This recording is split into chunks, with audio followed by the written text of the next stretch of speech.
Midnight. A stagecoach rolls into a town called Dry Hollow and leaves a woman standing in the mud.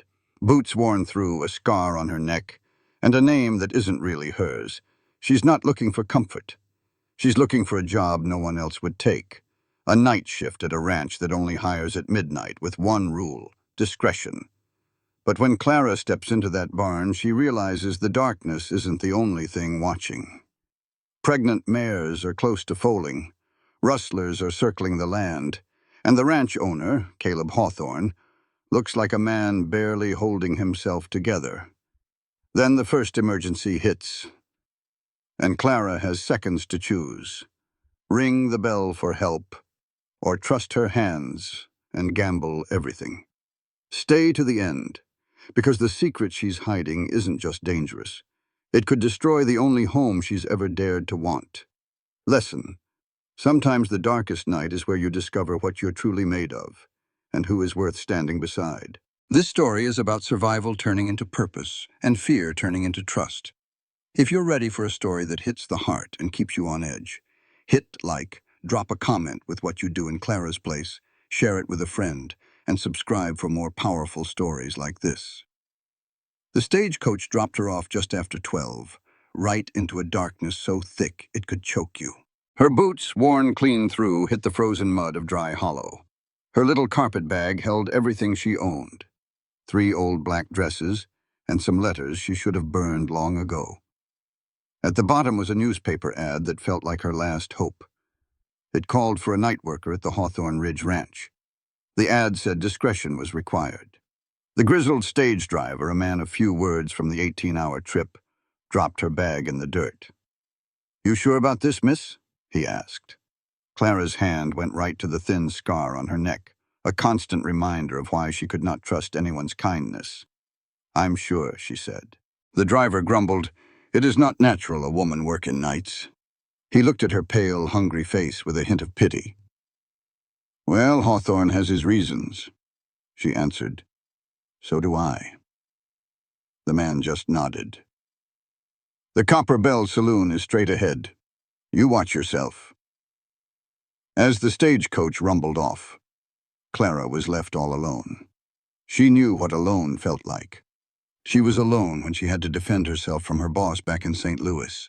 Alone when the law looked at her torn dress and bleeding throat and still blamed her.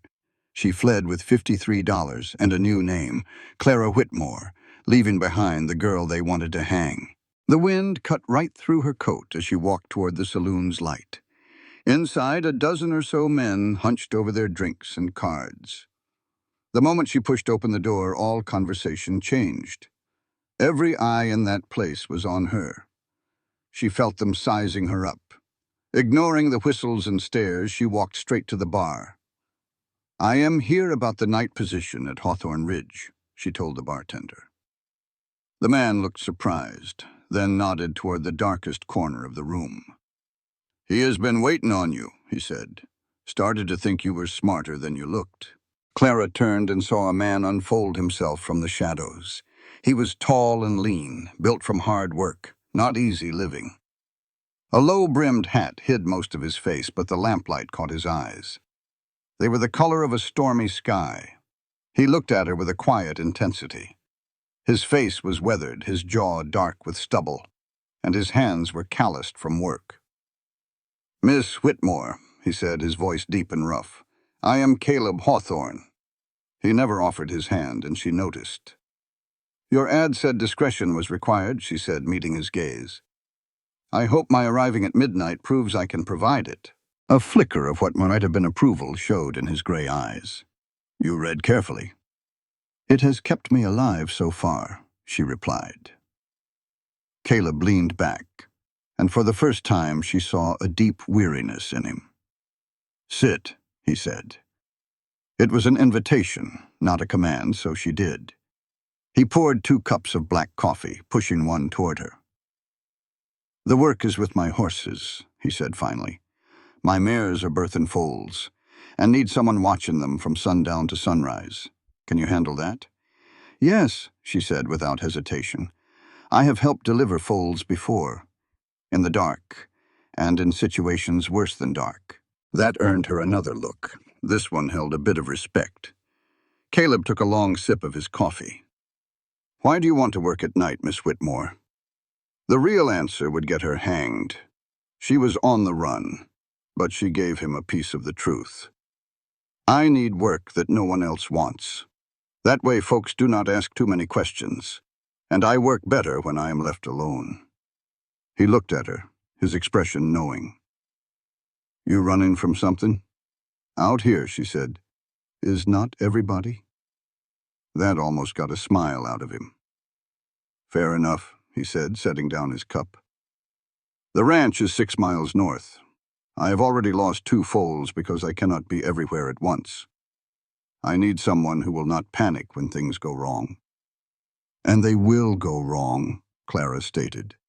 It was not a question, Model T. His gaze was steady. "The work's tough and the hours are rough. You will be on your own most nights out in the stables. I live in the main house." The way he laid it all out should have been a warning, but to Clara it sounded like a safe place. "What is the pay?" she asked. He told her it was $30 a month with room and board, plus a $50 bonus in the spring if the horses made it through the season. $30 a month was a fortune to her. It was enough to build a new life, a life where she did not have to always be looking over her shoulder. "When can I start?" "Tonight," Caleb said, getting to his feet. He was a tall man, filling the space without trying. "My wagon is outside. We will head to the ranch now." Clara stood, her legs shaky from the journey and the weight of her decision. This was the moment that separated her old life from whatever was coming next. "I have one question," she said as he walked to the door. "Why only hire at midnight?" He paused for a long moment before answering. "Because I'm not interested in the kind of questions that normal folks ask." Outside, his work wagon and 2 draft horses waited in the cold street. The ride was quiet, with only the sound of the wheels and the horses' hooves. Clara watched him from the corner of her eye. His face looked like it was carved from stone, all hard lines and shadows. But she saw a hint of pain around his mouth, a tension he fought to keep hidden. "How long have you managed the ranch by yourself?" she asked softly. 3 years. A muscle in his jaw twitched. That was a long time to go without proper rest. Clara understood. He was dealing with a pain from 3 years ago, just as she was. The ranch slowly came into view out of the darkness. The fences were straight and the buildings were well kept. This was the work of a man who refused to let his world fall apart, even if he was falling apart himself. Caleb stopped the wagon next to the barn. "This is Hawthorne Ridge." The air smelled clean, full of pine and horse, a welcome change from the city. He unlocked the large barn doors and lit the lanterns inside. The light revealed a place of perfect order. The barn was beautiful. 12 stalls lined each side, many with pregnant mares who watched them with calm, trusting eyes. At the far end was a small room built into the barn. "This is the bunkhouse," he said. It was simple but clean, with a bed, a stove, a table, and a window that looked out at the corral. "You will sleep here in the daytime," Caleb explained. "There is a bell by your bed that rings in the main house if you have an emergency. Otherwise, from sundown to sunrise, you are on your own." "What are my duties through the night?" she asked, setting her bag on the thick blanket. "You check on the mares every hour for any signs of labor.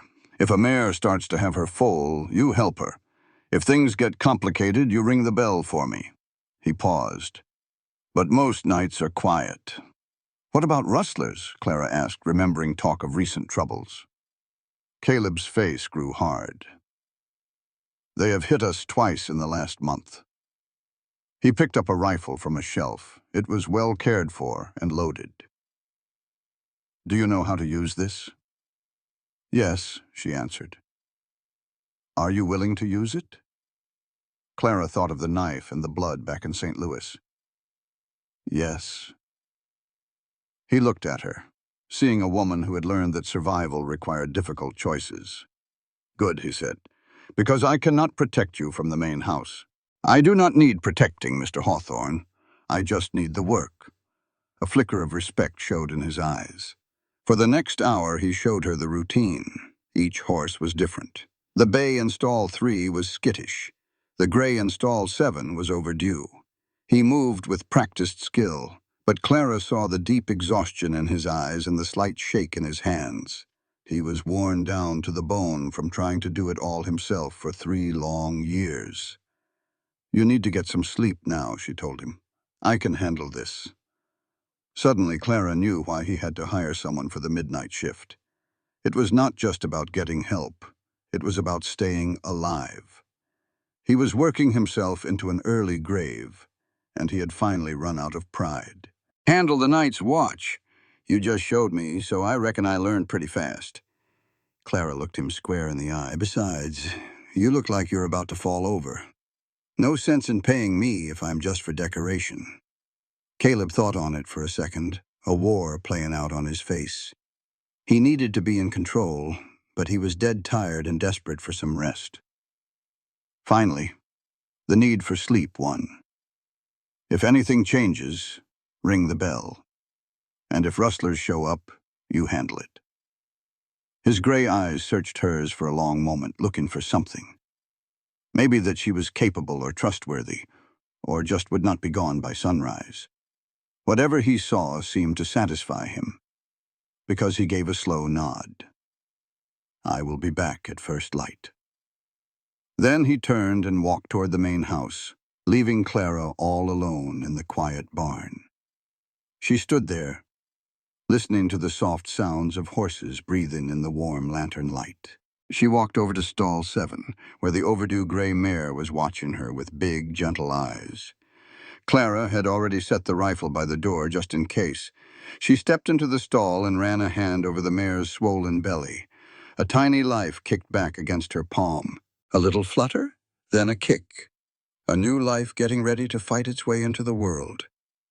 "I know just how you feel," Clara whispered. "You are stuck in the dark, just waiting for things to change, hoping you are strong enough when they do." The mare nudged her shoulder, and for the first time in a long, long time, something inside Clara's chest loosened up. It was not safety, not quite. It was the feeling that maybe, just maybe, she had found a place her past could not touch so easy. She thought about Caleb Hawthorne's tired eyes, and how he had offered her a job without asking for her life story. He was a man running from something, same as her. 2 broken folks meeting in the middle of the night, both just praying the other one was good people. Clara did not believe in destiny. She believed in getting by, but standing in that warm barn with a new life kicking under her hand, she thought maybe there was room for a little hope, too. She checked on the other horses and stoked the fire in the little bunkhouse. She learned the lay of the land where everything was, how the old barn groaned in the wind. And when she finally sat down in a chair by the window, her rifle laid across her knees, Clara Whitmore, who was not really Clara Whitmore at all, let herself dream of a future that lasted longer than just the next hour. Out there, the Colorado night was deep and cold, with stars wheeling overhead. But inside that barn, which smelled of hay and honest work, 2 strangers were starting to build something they did not expect. It was trust. And that trust was going to be tested by fire and hard choices, the kind that show you who you really are. But that was all coming later. For now there was just the quiet of the night and the steady breathing of horses and humans, all just waiting for the sun to come up. The first 3 nights went by in a watchful quiet. Clara got to know the rhythm of the ranch after dark. She learned which floorboards creaked when it got cold, and how the bay mare in stall 3 always nickered around 2 in the morning, just to make sure she was still there. She could even read the stillness in the air, telling the difference between a snow coming and a hard wind on its way. She learned to read the shadows, knowing which ones were just tree branches and which ones were something that did not belong. Caleb would show up every morning right at dawn, looking a little less tired each day, but still carrying that weight on his shoulders. He would check every horse, ask Clara a few short questions, nod at her answers, and then he would be gone again. They barely spoke for more than 10 minutes. He never pried, and she never offered up any information. It was an arrangement that worked for both of them. But on the 4th night, everything changed. Clara was making her 11 o'clock rounds when the gray mare in stall 7 suddenly jumped to her feet. It was a wrong kind of movement, too quick and panicked. Clara set her lantern down and rushed to the stall. The mare's sides were pumping hard and she was sweating bad despite the cold. Her eyes were rolling white with a pain that was more than just regular labor. "Easy now, girl." Clara opened the stall, keeping her voice low and calm. "Let us see what is going on here." The mare looked at her, desperate, asking for help the only way she knew how. Clara ran her hands over the mare's belly, feeling for the foal, and her gut started screaming that something was terribly wrong. She should have rung the bell to wake Caleb. That is exactly what he had told her to do. But the mare was trembling something fierce, and Clara knew that with horses the difference between living and dying could be just a few seconds. The time it would take Caleb to get dressed and run down to the barn might be time they did not have. Clara made up her mind right then and there. She took off her coat and rolled up her sleeves. She grabbed the birthing supplies Caleb had shown her, clean towels, soap, and long gloves. Her hands were steady, her training taken over. "All right," she whispered to the mare. "We are going to get through this together. You just have to trust me." The exam confirmed her worst fear. The foal was breech. It was turned around all wrong, one leg folded back and jammed in the birth canal. Without help and fast, both the mare and the foal would be gone within the hour. Clara had helped with a breech birth before, but her father had always been there to guide her. Now she was all on her own.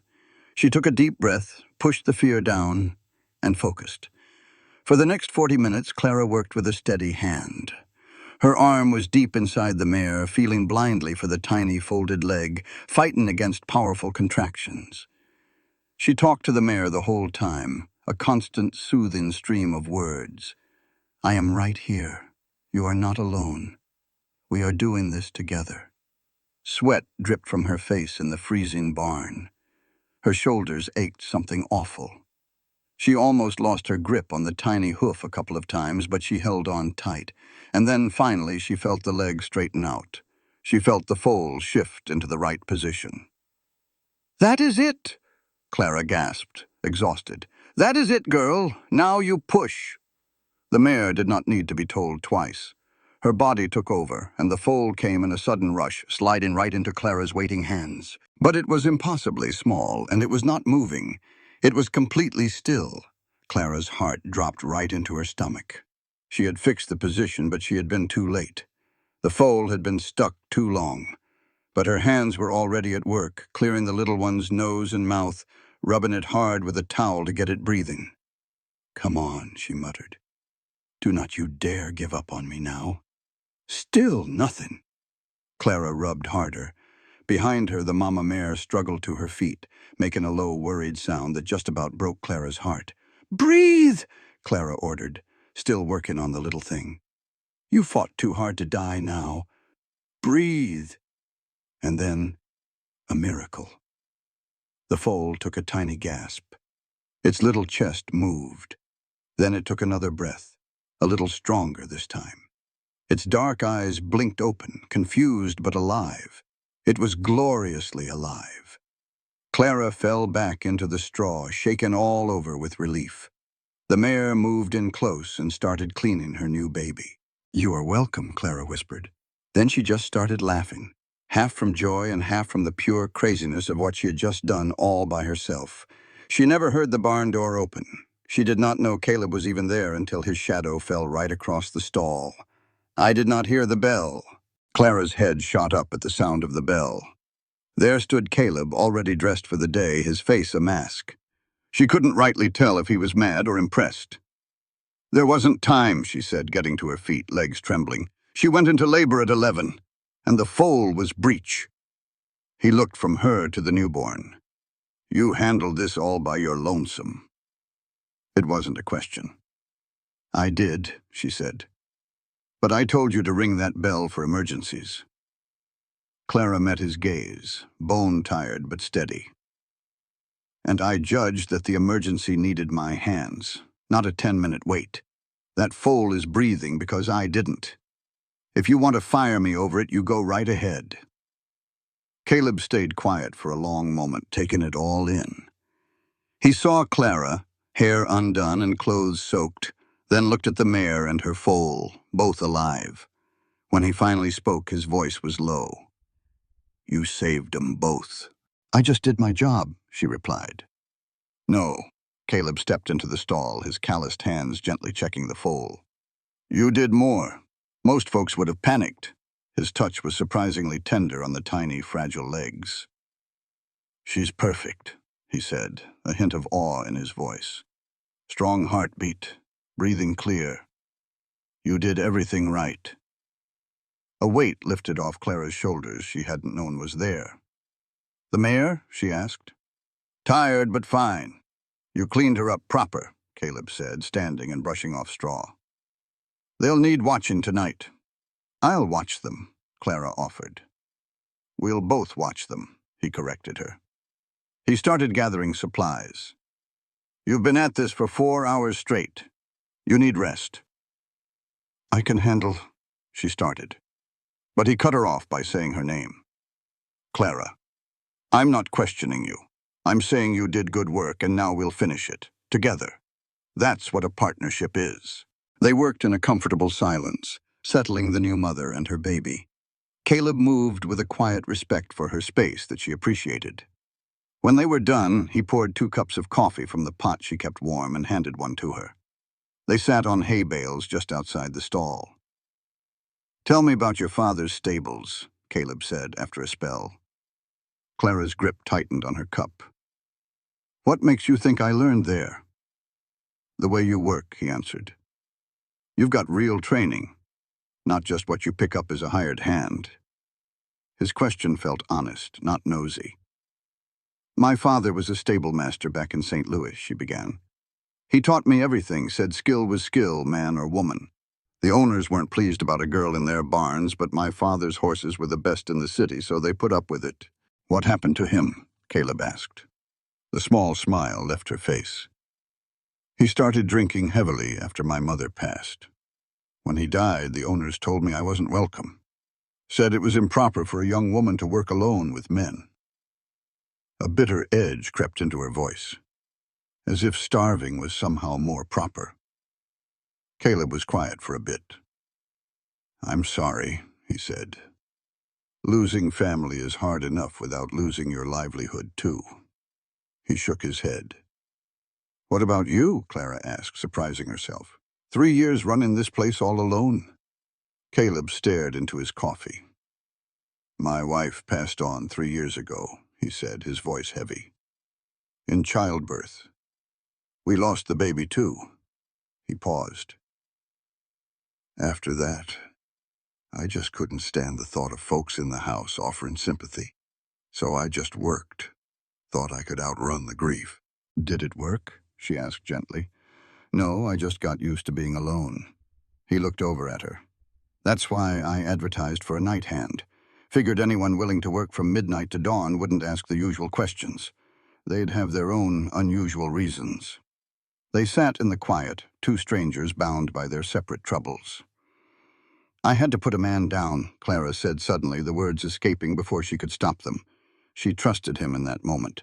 Caleb didn't flinch. He just asked, "Did he have it coming?" "Yes. He was my boss. He cornered me," she said, her hand going to a faint scar on her neck. "I fought back. The law only saw a dead rich man and a poor woman, so I ran." "Clara Whitmore ain't your real name, then?" "No." "Fair enough," Caleb nodded. "For what it's worth, you're safe here. I don't talk to the law unless I have to." "You do not believe a rich man over a woman with a knife scar on her throat." He set down his coffee cup. "You want to be Clara Whitmore? Then that is who you are. Out here at Hawthorne Ridge, the past is only real if you let it be." Tears stung Clara's eyes, but she refused to let them fall. She had braced herself for judgment or disgust. Instead, Caleb gave her a clean slate. "Thank you," she said, her voice barely a whisper. "Nothing to thank me for," he replied, standing up with a tired groan.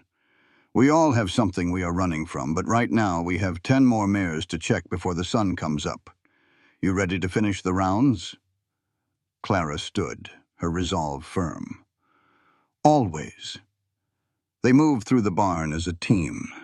He pointed out the small signs she had missed, teaching her with a quiet respect for what she already knew. As the first hint of morning touched the sky, Clara felt a new understanding pass between them. It was a recognition between two people who saw the sharp edges on each other and stood close anyway. "Get some sleep," Caleb said. She was pulled from her bunk 8 hours later by the sound of screaming horses. Clara shot straight up, her heart trying to beat its way out of her chest. That was not a normal sound, it was pure terror. She grabbed the rifle from beside her bed and ran. The smell hit her first, thick and black. The smoke was coming from the eastern pasture. She found Caleb there with the sheriff. A small outbuilding was completely engulfed, the old wood going up like kindling. Caleb was fighting to lead panicked horses away from the blaze. "Clara," he yelled when he saw her. "The tack room. There is a mare trapped inside." Clara did not even think. She handed the rifle to the sheriff and ran straight for the fire. The heat was a solid wall, and the smoke stole the air from her lungs. She pushed her way through the collapsing doorway. Inside was a fiery nightmare. In the back corner, a chestnut mare was down. Her leg was pinned under a heavy beam that had fallen. "I have got you," Clara choked out, scrambling over the debris. The horse thrashed, her eyes wide with fear. Clara put all her strength into pulling at the beam, but it would not move. The fire was closing in, eating the doorway she had come through. The heat was scorching her skin. She screamed and pulled one last time. The beam shifted just enough. The mare struggled free and bolted for the exit. Clara stumbled right behind her, the smoke making her vision swim. Hands grabbed her and pulled her out just as the roof caved in. She fell to the ground, desperately gasping for air. "Caleb," she realized, seeing his pale face beside her. "Are you crazy?" he shouted. "You could have been killed." "The mare," Clara gasped. "She is fine. You saved her. But you," he said, his hands shaking as he checked her for burns. "I am alive," Clara insisted, sitting up. "What happened?" The sheriff spoke up. "Rustlers. They set the fire to distract us while they hit your cattle herd. Took 20 head. The sheriff called it 20. Head gone." Clara saw the fight drain right out of Caleb. That was a loss big enough to bury the whole ranch. The lawman tried to offer comfort, but Caleb just stared at the smoldering ruins of his barn.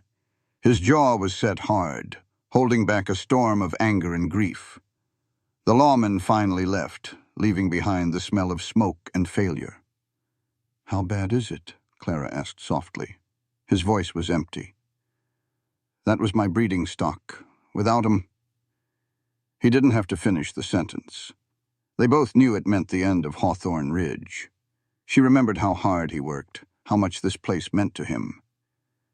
"We will figure this out," she said, her voice firm. For a second, a flicker of hope returned to his eyes. "We?" She touched his arm. "I am not just a hired hand, Caleb. We will figure it out." In the days that followed, a heavy worry settled over the ranch. Clara saw Caleb hunched over his worn-out ledger, his face a mask of strain. Those 20 cattle were their future, the only thing keeping them from losing it all. She didn't say a word about the numbers. Instead, she became a hawk during her night shifts, her rifle never far from her side. She walked the fences every day, checking for any weakness. This was more than a job now. She was defending her home. She was fixing to protect this place and the man who was pouring his soul into it. At midnight, the contractions started, coming way too fast and hard. Clara went into the stall and quickly saw what was wrong. Her blood ran cold. The foal was coming out front first, but both its legs were bent back and its head was turned sideways. It was completely stuck. Without help, neither the mare nor the foal would survive. This was the kind of thing that even seasoned vets had trouble with. Clara stood there for 3 seconds. She could ring the bell for Caleb and waste precious time. Or she could trust herself. She made her choice. With careful precision, Clara reached inside the mare. The horse groaned as another contraction hit, but Clara held firm. Her fingers found one tiny hoof, then the other, both folded back tight against the foal's chest. "Easy now, Mama," Clara whispered, as much for herself as for the horse. "We are going to fix this. Just stay with me." Sweat poured down her face. A little voice in her head screamed that she was in over her head, that she should have rung that bell. But Clara had learned a hard lesson in a dark room back in St. Louis. Sometimes you have to act before fear can stop you. She had killed a man to save her own life. She would be damned if she was going to let a horse die on her watch. It felt like hours, but she worked for 30 minutes, gently untangling one leg and then the other. Slowly, she got the foal shifted into a better position. Then she had to deal with the head, which was turned completely the wrong way. Her fingers ached as she twisted and guided the foal, praying to a higher power she hardly knew. Then, with a sudden give, everything fell into place. "Push now," Clara urged. The mare's body heaved, and the foal came in a dangerous rush. But it was alive. Thank God, alive. Clara cleared its face, her hands trembling as she rubbed its tiny chest. The foal took a breath, then another, and its dark eyes blinked open. Just then, the barn door creaked open. It was Caleb. "How long?" he asked. "About 40 minutes, she said, exhausted. "It was a bad one. Dystocia. Both legs were back." Caleb knelt to check the foal, his hands moving with an expert's touch. When he finished, he looked at Clara with a strange expression. "This foal shouldn't have made it," he said quietly. "Most vets would have lost them both." "But I didn't," she replied. "No, you sure didn't." He put a hand on her shoulder the first time he had touched her since they met. "You're extraordinary, you know that." A warmth spread through her chest.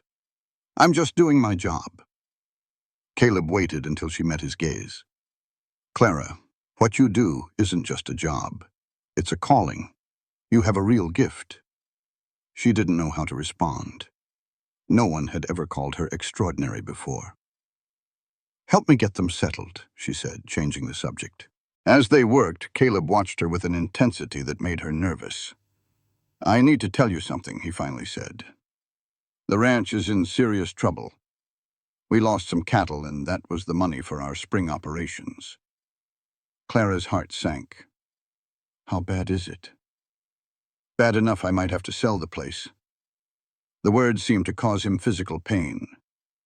"This was my wife's dream. Losing it would be like losing her all over again." "There has to be another way," she insisted. "What if we expand the horse operation?" Clara said suddenly. "I can handle more mares. We can offer breeding and foaling services. It's not fast money, but it's steady." Caleb looked at her for a long moment. "You're talking about a real partnership, sharing the work, the profits, everything." "Yes," Clara said, her voice steady. "I'm tired of running from place to place. It's time I started building something." A flicker of hope returned to Caleb's eyes. It would be twice the work, with no guarantee. "Nothing in life is guaranteed," she said, "but we'd be fighting for it." Caleb stuck out his hand. "Partners." She took it without a second thought. "Partners." His grip was firm and steady. In that barn, surrounded by the smell of hay and new life, Clara felt like she had finally found a place worth fighting for. The next few weeks were a blur of hard work. Caleb hustled for new business while Clara cared for 3 new mares. They barely saw each other, leaving notes back and forth. His might say, "Bay mare in stall 5 looks close." Hers would reply, "Heard coyotes by the east fence. Fixed the latch." They built a partnership on those scraps of paper and a deep, shared trust. But something else was building, too. Clara noticed how Caleb's eyes would linger on her, or how he'd leave a fresh cup of coffee for her shift. She felt it herself in the way her heart would beat a little faster when she heard his boots on the gravel. Clara couldn't help but watch him, a dangerous habit that grew stronger each day. The last time she trusted a man, he'd left a permanent scar on her throat and a lifetime of nightmares. But Caleb was different. He understood her caution without a single word, never crowding her or making her feel trapped. He was the safest man she had ever met, and that scared her more than anything. Then March brought a blizzard that buried the ranch under 3 feet of snow. For 48 straight hours, Clara stayed in the barn with the mares, praying the roof would hold. Caleb worked just as hard, clearing paths and reinforcing the walls against the wind. On the second night, with the wind screaming like a banshee, Caleb appeared with blankets and a plate of hot venison stew. He insisted she had to rest, even for just an hour. Clara was shaking from exhaustion and couldn't remember the last time she had eaten. He led her to the bunkhouse, stoked the fire, and practically ordered her to eat. After she finished the best stew she'd ever tasted, he took her watch. Despite her protests, he covered her with a blanket and told her to get some sleep. She wanted to argue, but she was just too tired to fight. She woke up an hour later. Caleb was gone, but he'd left a fresh pot of coffee and a note that said he didn't want to wake her. Clutching the piece of paper to her chest, Clara finally admitted what she'd been fighting for weeks. She was falling in love with Caleb Hawthorne. She loved his quiet strength and the way he had rebuilt his life from grief. But loving someone meant she would have to tear down the walls around her heart. That felt a lot like jumping off a cliff into the unknown. The storm broke on the third day. The bright white snow hurt to look at. Clara went outside and found Caleb digging a path between the houses. The way he looked at her made her heart stop. He told her that working with her had made him feel alive again for the first time since his wife passed away. She made him want to hope for a future instead of just surviving each day. He wasn't asking her for anything. He just wanted her to know that she mattered more than she could ever imagine. "What am I to you?" she whispered. "Everything," he said. The word hung in the air between them. Tears welled up in Clara's eyes. "I'm scared," she confessed, her hand instinctively going to her throat. Caleb's voice was soft. He said he understood and wasn't asking for her to trust him completely. He just wanted a chance to prove that not all men were like the one from her past. "I want to trust you," she said quietly. "That's more than enough," he replied, a real smile finally reaching his eyes. That night, Clara heard hoofbeats. They were moving fast and trying to be quiet. The rustlers were back. She grabbed the rifle and crept to the barn door. In the dark, she saw 4 or 5 men on horseback, cutting cattle from the herd. She knew she should ring the bell for Caleb, but by the time he got there, they would be long gone. Clara had learned the hard way that sometimes you have to fight your own battles. She stepped out into the night and fired a warning shot over their heads. One of the men laughed. It was an ugly sound in the quiet night. He rode his horse forward, his face twisted in a sneer. "You really know how to use that thing, sweetheart, or are you just making noise?" Clara didn't say a word. She took aim and fired again. The bullet kicked up a spray of snow right between his horse's front feet. "I know exactly how to use it," she said, her voice as cold as the wind. "And I have killed before. Don't make me do it again." Just then, the main house door flew open and Caleb shouted for her to get back. The lead rustler spat in the snow. "This is not over," he snarled. "Get off my land," Caleb commanded. "Now." The rustlers scattered, but their leader shouted back, "We'll be back for the rest." Clara lowered the rifle, her hands finally starting to shake. Caleb was by her side in an instant, his hands gripping her shoulders. "Are you crazy? You could have been killed." "They were taking our cattle," she said, her voice sounding far away. "I don't give a damn about the cattle if it means losing you." He was truly scared for her. "I was protecting what's ours," she said softly. "Ours?" His expression changed. "You said ours."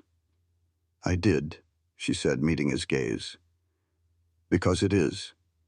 This ranch, this life, it's ours. And I'll fight for it." He pulled her into a sudden tight hug. "You terrify me," he whispered into her hair. Clara leaned into his warmth. "Good," she said. "That means you care." They stood there for a long moment before she pulled away. "We need to check the herd. Business first." As the sun came up, painting the snow-covered ridge in gold, Clara knew she had stopped running. She had found something and someone worth staying for. The confrontation with the rustlers had changed everything. The line between being partners and something more had been crossed. Their hands would brush, and conversations would linger. The threat from the rustlers was still out there, a dark cloud on the horizon. But now they would face it together. 3 nights later, hoofbeats approached the ranch, open and bold. Clara's heart hammered against her ribs as she grabbed her rifle. But it was just the sheriff and 2 deputies, their badges gleaming in the lamplight. "Miss Whitmore," the sheriff said, "we need to talk." A cold dread washed over her. She thought her past in St. Louis had finally caught up. She steadied her voice. "About the rustlers?" He nodded grimly. "We reckon they are part of the Garrett gang. Real bad folks. They do not take kindly to people fighting back." He looked at her with genuine concern. "Mr. Hawthorne told us you stood up to them alone. That was brave, but it was also foolish." "It was necessary," Clara stated flatly. The sheriff warned that the gang had a history of violence and would surely be back. "I want you off this property for a while, miss. It is not safe." Anger flared inside Clara. "With all due respect, Sheriff, I am not leaving. This is my home, too." Caleb appeared in the barn doorway behind her. He walked over and stood right beside her, his shoulder brushing against hers. "You heard the lady, Sheriff. She stays." The lawman sighed, but finally agreed to post a deputy on the property. After he left, Caleb turned to her. "He is right, you know. They are dangerous." "So am I," Clara said, meeting his gaze without blinking. "I told you I have killed before, Caleb. I was not lying." He reached out and gently tucked a stray piece of hair behind her ear. "I know," he said softly, "but that does not mean I will not worry." A young deputy named Thomas arrived and set up watch, but his presence only made the air feel thicker with danger. 2 nights passed in silence. On the 3rd night, a shout from Thomas shattered the calm, followed by the thunder of horses. They were back. Clara moved like a ghost, dousing lanterns and taking cover behind a thick support beam. The barn doors burst open and 5 men stormed in, dragging a bleeding Deputy Thomas with them. The leader grinned. "We know you are in here, sweetheart. We are taking everything of value. You can make this easy, or you can make it hard." One of the men pulled a knife and started toward a stall, where a mare stood with her newborn foal. Pure, white-hot rage burned away Clara's fear. She stepped into the light, her rifle aimed steady. "You touch that horse, and you are a dead man." The rustlers all turned to face her. The leader's grin widened. "There she is. I have been wondering about you." He motioned to his men, and one pressed a knife to the young deputy's throat. "Now here is the deal. You drop that rifle, or the lawman dies. Your choice." Clara's mind raced. It was a trap either way. She needed a distraction, any kind of miracle. Just then, the barn's back door crashed open. Caleb charged in, his own rifle already firing. The shot hit the man holding Thomas, sending him spinning. As the deputy fell clear, Clara did not waste a second. She squeezed the trigger. The bullet hit the rustler square in the chest. He dropped like a stone, his face a mask of shock. The other men froze, staring down the barrels of 2 rifles. "Next one who moves is a dead one," Caleb said, his voice steady as a rock. "Drop your guns, now!"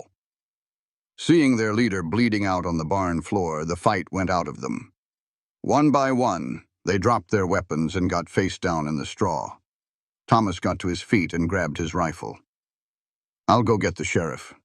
Bring the doctor, too," Clara said quietly, looking at the dying man, "though I doubt it'll do much good." After Thomas left, they stood guard in silence. Clara had now taken 2 lives, both to save her own, but the weight of it was heavy. She had chosen to end a man's life, and even though he deserved it, the act itself left a mark. "Clara," Caleb's voice was soft beside her. "You did what you had to."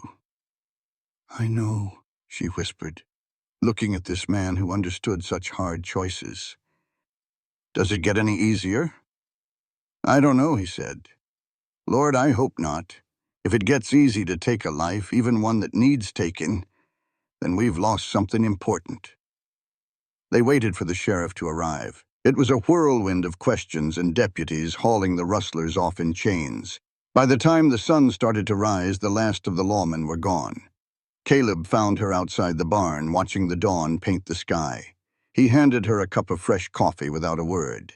They stood together, watching the new day begin. "The sheriff says they'll hang," he said finally. The remaining rustlers had warrants out in 3 other counties. They both knew this was more than just the end of a long night. It was a new beginning. The sheriff explained that the man she shot was a wanted outlaw, part of a gang that had caused trouble all over the territories. "You saved lives tonight, Clara," he said. "Mine and Thomas's, for sure." Caleb added, "You are a hero." She did not feel like a hero. She just felt like someone who had to do terrible things to stay alive. "I need to tell you what really happened in St. Louis," she said, needing him to know the whole truth after what they had been through. And so she told him everything. Her father's death, her boss's attack, the knife, the blood, and running west with a new name. Caleb listened to her story in the dim light, his face impossible to read. When she finally finished her story, Clara braced herself, expecting him to see her as broken. Instead, Caleb simply took her hands. "That man got exactly what was coming to him," he said, his voice low and steady. "And if the law disagrees, then the law is dead wrong. What happened back then doesn't define you, Clara. You're the strongest person I know." He pressed her hand against his heart, its rhythm solid and sure. "This is who you are now. Not that scared girl, and not some wanted woman. You are Clara Whitmore." Tears welled in her eyes, not of sadness, but of pure relief. "I'm scared, Caleb," she admitted. "Scared of this feeling. I feel like I want to stop running," she whispered. "Like maybe I've found a reason to stay." A slow grin spread across Caleb's face like a sunrise. But before he could speak, the barn door banged open. A little foal, loose from his stall, came trotting in, all legs and curiosity. Clara let out a shaky laugh, the tension snapping. Caleb caught her hand. "Don't run from this," he said gently. "I just need a minute to trust it," she replied. "I can give you all the minutes you need," he promised. "I've been waiting 3 years to feel this way again." She slept in fits and starts, waking to find a new note on her table. It was from the sheriff. "The Garrett gang is finished. You saved us all." She clutched the paper to her chest. Maybe this was healing. Not the scars disappearing, but finding someone who sees them and decides to stay anyway. The barn felt less like a hideout now and more like a home. Later, as she checked on a mare and her playful new baby, Caleb appeared in the doorway. He wasn't there for his shift. "Couldn't sleep," he explained. "I kept thinking about what you said, about finding something worth staying for." My heart started thumping in my chest. Caleb's voice was low when he said, "I want you to know you are not the only one feeling this way." He walked toward me, slow and easy, giving me plenty of room to back away. He said I had become essential, not just for the ranch, but for him. That I made him want to be a better man. "I am not asking for promises, Clara. I just need you to know that when you are ready, I will be right here." I looked at this man who had offered me a safe harbor and a real partnership. I was so tired of fear running my life. "What if I am ready now?" I heard myself ask. I closed the distance between us. Ready to try. Ready to believe I have found someone who sees me for exactly who I am. He whispered my name like it was a prayer. "May I?" he asked. I whispered yes. He cupped my face with a gentleness that made my throat tighten, giving me every chance to pull back. I did not. The kiss was soft, asking a question instead of making a demand. I felt something inside me crack open and bloom. When we finally pulled away, he rested his forehead against mine. "I have wanted to do that for months," he confessed. But you were not ready, and I would have waited years. A shaky laugh escaped me. I am tired of being afraid of good things. He met my eyes. Then let us be partners in this too, and maybe something more. I agreed. Definitely something more. Standing in that warm barn, I felt the last of my armor fall away. I was still a woman carrying scars, but I was also someone who had found her courage and decided love was worth the risk. For the first time, I felt like I was truly living, not just getting by. Being in Caleb's arms, I understood the future did not require perfection. It only required me to be brave. That kiss changed everything, and nothing. We still worked our same shifts, but now the small moments we shared were filled with gentle touches and warmer notes left for each other. Spring arrived slowly, bringing with it 10 healthy foals. Our big gamble was paying off. Word got around, and soon ranchers from all over the territory were bringing their problem mares to us. The ranch was finally making money instead of losing it. We were both healing, one slow day at a time. But healing is never a straight road. I found that out one April evening when Caleb walked into the barn looking like he had seen a ghost. I knew instantly that something was terribly wrong. "What happened?" I asked. He stood in the doorway, a dark shape against the twilight. "A letter arrived from the territorial marshal. They are asking questions about a woman named Clara Brennan, wanted for murder in St. Louis." My blood ran cold. He came closer, his expression torn. "Clara, I have to know. Is there any part of that story you did not tell me?" The question felt like a slap in the face. After all this time, he was doubting me. "You think I lied?" I said, my voice hard. "My version?" I shot back, anger boiling up. "He attacked me. I defended myself. That is not a version, Caleb. It is the truth." "I believe you," he said, holding up his hands. "But the law has a different way of looking at things. If I am going to protect you, I need to know everything." Protect me? I did not need his protection. I needed his trust. A storm of fear and fury churned inside of me. "Do you think I wanted to kill someone, to spend my entire life looking over my shoulder?" My voice broke. "It sounds like you are wondering if I am guilty after all." "No," he said, his voice firm. But I was through listening. That old instinct kicked in, the one that screamed that trust was a trap. "Get out," I whispered, my voice shaking. "Just get out." He stood there for a long moment, then turned and walked away. I collapsed into the straw, shaking from head to toe. I was a fool for trusting him, a fool for thinking anyone could know my truth and not question it. The law was looking for me, and maybe they were right. Dawn came, and Caleb's footsteps returned. I braced myself for another argument, but he was not there to fight. He was carrying a leather satchel. "I am not here to argue," he said quietly. "I am here to apologize, and to give you this." He set the bag down and opened it. Inside were official-looking papers with seals and signatures. "What is this?" I asked, my voice barely there. "I needed the whole truth," he said wearily. "The kind the law would listen to." He pulled out a medical report. "After you left, I wired a private investigator back in St. Louis. I had to get proof, not for me, but for them." Clara's heart pounded as she took the paper. It detailed every bruise, every sign of the fight she put up. "There's more," Caleb said quietly. 5 other women who worked in that house came forward after you left. He did the same to them, Clara. Some even worse." She felt her knees go weak. She had never been alone in this. "The doctor who examined you is willing to testify," Caleb continued. "And there's a lawyer in St. Louis, a woman who wants to reopen your case. She wants to get the charges dropped." "Why?" Clara whispered. "Because she's tired of watching rich men ruin lives. She's taking the case for free." He moved closer.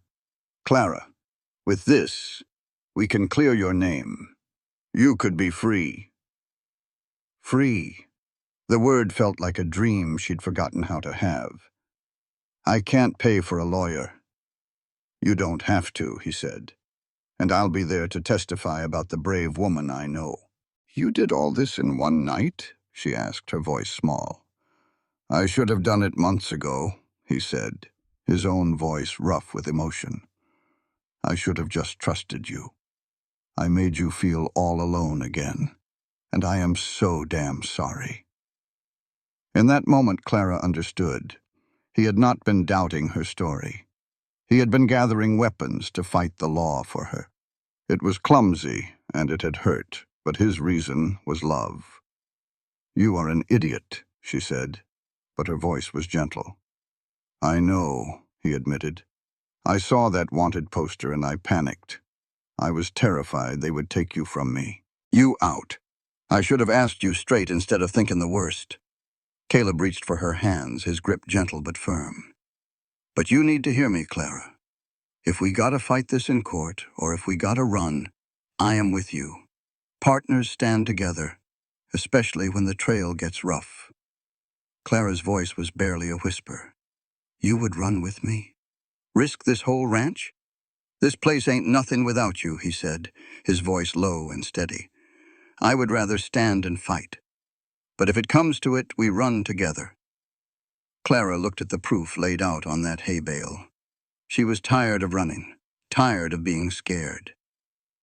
I want to fight, she said, her voice finally strong. I want my name back. Then we will fight together, Caleb said, pulling her into an embrace. He told her about a lawyer, Margaret Chen, who was ready to take her case. It might take a long time, but with the evidence we have, she is confident. Caleb pulled back to look her in the eyes. You understand, don't you? You are not that scared girl anymore. You are Clara Whitmore, my partner. He paused for a beat. What are we exactly? Clara couldn't help but laugh a little. I do not know. What do you want us to be? Everything, he said, the word hanging heavy in the air. I want to build this life with you. I want you to marry me. He swallowed hard. Not right now. Not until your name is cleared and you are free to choose without any fear. But someday. Clara's heart felt like it was going to beat right out of her chest. Marriage was a terrifying thought, but looking at Caleb, at the hope plain as day on his face, she knew fear was not a good enough reason to say no. Ask me again when this is all over, she whispered. When I am a free woman and we are not standing in a barn smelling like hay.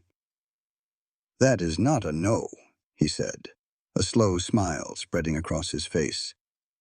It is a maybe, leaning real heavy toward yes. The weeks that followed were a blur. Margaret Chen, a small, fierce woman in her 40s, came to the ranch. She spent 3 whole days with Clara, listening to every last detail of what happened. Margaret laid out her plan. We will argue self-defense, she explained. But more than that, we are going to show the world who Thomas Ashworth really was. A predator who used his money to hurt women. Your case will bring justice for every last one of his victims. The hearing was set for late June, and as it got closer, Clara was a mess of hope and fear. What if the judge did not believe her? Caleb was her rock through it all. One evening, watching the foals play, he told her something she would never forget. Whatever happens in that courtroom, you have already won. You survived, you built a new life. That is a victory no judge can take away. It does not feel like victory, she admitted, when I'm still looking over my shoulder. Then we will keep fighting until you do not have to, he promised. The trip back to St. Louis was strange. The city looked the same, but she was different. Caleb sat beside her on the train, a solid, calming presence. The judge was a man with gray hair and kind eyes, but a firm set to his jaw. He listened as Margaret laid out the whole case, piece by piece. Caleb spoke about her character, her courage, and how important she was to the ranch. Then it was Clara's turn to speak. She stood tall and told her story one last time. She did not ask for pity, she demanded justice. I am not asking for mercy, she finished, her voice ringing clear in the quiet room. I am asking for the truth to matter more than a man's power. I defended myself. That is not a crime. It is survival, and I will not be punished for choosing to live. The judge was gone for less than an hour. When he came back, he looked right at Clara. "Miss Brennan," he said, using her real name, "this court finds that your actions were justifiable self-defense. The charges against you are dismissed." He then apologized that justice had taken so long to find her. The words washed over her. Dismissed. Free. Clara felt her knees give out, but Caleb was right there to hold her up. She was finally truly free. The weight she had carried for months just lifted away like a morning fog. They stayed in St. Louis a couple of more days. Clara met the other women who had spoken out against Ashworth. She heard their stories so much like her own and felt a bond of survival. On their last night, she and Caleb walked by the river. "How does it feel?" he asked her. "Strange," she said, leaning against him. "Like I forgot how to stand up straight without all that weight. But it feels good. Real good." "What now?" Caleb asked. "We can go anywhere. It is your choice." Clara thought about Hawthorne Ridge, her home. "I want to go home," she said. "With you." "That sounds perfect to me," he replied, taking her hand as they walked toward their future together and free. She just wanted to go home, back to the ranch they fought for, back to the life they were building. "I want to be Clara Whitmore again," she said. Caleb smiled. "Figured you'd want your real name back." She shook her head. "Clara Whitmore was the woman who learned to fight. And if I am going to marry you, I will end up a Hawthorne anyway." His whole face lit up. "Is that a yes?" She grinned. "That is a yes to going home. You ask me the other question, right? And we will see." They got back to Hawthorne Ridge at sunset. The ranch they had saved together was bathed in a golden light, and Clara knew in her bones she was home. Caleb took her hand. "Clara Whitmore," he said, real formal-like. "Would you do me the honor of being my wife?" She looked at the man who gave her a safe harbor and stood by her through thick and thin, the man who taught her that promises could be real. "Yes," she said, plain and simple. "No long engagement. I am done waiting." His joyful shout sent birds flying from the barn roof as he spun her around, the both of them laughing. It was pure, simple happiness. They were married that August during a harvest dance right there at the ranch. The barn was filled with lanterns, wildflowers, and all their neighbors. Their vows were about partnership, not possession, and respect, not obedience. When they kissed, Clara felt the last of her old armor just fall away. She was Clara Hawthorne now, a wife and a survivor.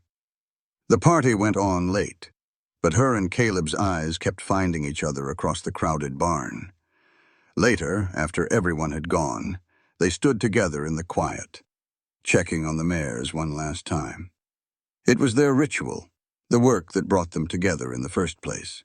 "Reckon we will still be doing this when we are old and gray?" Clara asked. Caleb pulled her close. "I hope we are still arguing about fences when we are 90. He turned her to face him. "I love you, Clara. Thank you for taking a chance on me." She kissed him soft. "Thank you for seeing me when no one else did. For making a home feel possible again." Years flew by. The ranch prospered and their reputation grew. They had 2 daughters and a son who grew up knowing about horses and hard work in equal measure. Their children learned courage from 2 parents who had faced down the impossible and refused to quit. Clara taught them that strength was about acting, even when you were scared. Caleb taught them that home was something you build every single day. On their 10th anniversary, they stood watching their kids ride across the land that was almost lost. The setting sun painted the whole world in gold. "Ever regret it?" Caleb asked. "Coming here?" She thought of the scared girl who stepped off that stagecoach and the strong woman she was now. "Not for a single second," she said. "This life with you is everything I never knew I was looking for." "I was drowning when I placed that ad," Caleb admitted. "I thought I was just hiring some help. Turns out I found my salvation." "We saved each other," Clara said. "That is what partners do." As night settled, they walked back toward the house, now bright with lights and full of the beautiful noise of their family. She had come to this place looking for a way to survive, a place to hide. Instead, she found a purpose, a partner, and a love that made her whole. She learned that real strength was not about standing alone, but about finding the right person to stand with. As they reached the door, Caleb held her close. "Thank you for answering that ad." Clara smiled against his chest. "Thank you for putting it up at midnight and for understanding that some of us do our best work in the dark." They stood together as the last light of day settled over the ranch. Two people who had met in desperation but had chosen each other in freedom. This place was no longer a refuge. It was their home. As Caleb opened the door to the house, warm light spilled out to greet them. The midnight arrival had become a lifetime of staying. That, Clara thought, was the greatest gift. Not being saved, but making the choice to stop running and start living. It was proof that even from the darkest of beginnings you could build something bright and strong. This content was carefully researched, developed, and manually edited by our team to deliver meaningful stories with valuable life lessons. Every narrative is crafted to entertain, inspire, and empower our audience. We believe that great stories can change lives, and we are committed to bringing you content that matters. Thank you for being part of our community.